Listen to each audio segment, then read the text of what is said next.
Je reviens sur la question de la création de l'État d'Israël et du vote de l'ONU du 29 novembre 1947, 2 jours avant ma naissance d'ailleurs,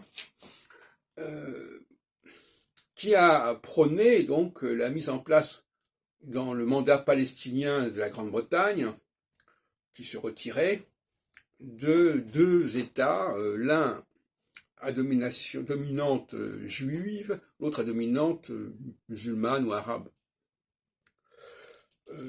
Comment faut-il interpréter ce vote qui a été suivi peu après, en 1948, d'une déclaration d'indépendance d'un État qui a pris le nom bizarrement d'Israël?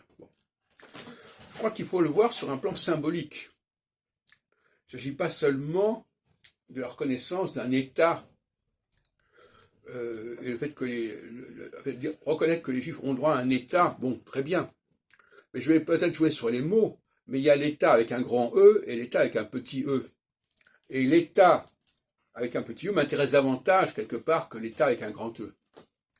L'État des Juifs, la condition juive dans le monde, c'est ça qui est également reconnu quelque part. Que cette condition juive puisse justifier la création d'un État avec un grand E, c'est une possibilité.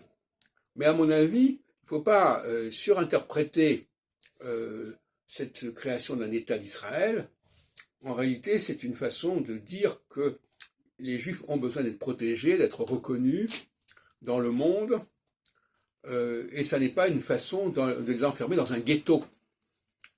Croire que créer l'État d'Israël, c'est créer un ghetto pour les Juifs, ça pose vraiment un vrai problème. Et c'est un peu ce qui est en train de se passer dans la tête de pas mal de sionistes.